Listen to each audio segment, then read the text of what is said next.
Hi guys! Welcome back to my YouTube channel. So for today's video, ito yung second review natin kay Online Loan Pilipinas after makapag-loan na ako sa kanya ng ilang beses.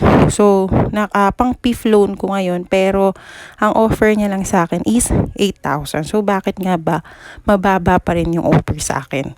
But before that, if you're new to my channel, please like and subscribe to my YouTube channel. Everything you need to know. So guys, ito after my fourth loan, so ito na yung pang PIF ko, kung sakaling kukunin ko siya, ang offer lang sa akin is 8,000 pesos.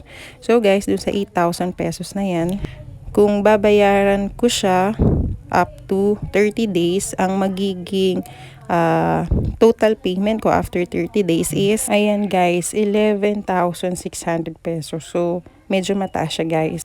Bale after 30 days, may tubo agad siya na 3,600, which is napakataas.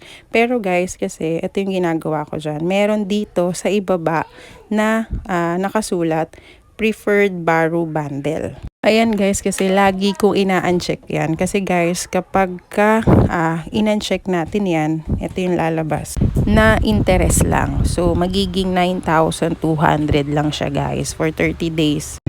So, from 3,600 na interest kapag naka-check yung preferred borrow bundles versus dun sa 1,200 na interest pag naka-uncheck naman itong preferred borrow bundle. So guys, ito siguro yung isang dahilan kung bakit nga hindi tumataas yung offer ni Online Loan Pilipinas sa akin. Kasi kung mababasa nyo rin dito, kapag in-uncheck siya, ayan nakalagay, attention, we do not recommend refusing the additional services offered by us as it protects you and allows you to get a larger credit limit nga daw in the future. Pero para sa akin, hindi mo naman nga kailangan tong preferred borrower bundle na to. May iba rin pala guys, sinasabi na hindi na daw nila ma-uncheck tong preferred borrow bundle. Pero sa case ko ngayon, na-uncheck ko pa naman siya. Kaya kung interested kayo dito kay Online Loan Pilipinas, mas ok na i-uncheck natin tong preferred borrow bundle.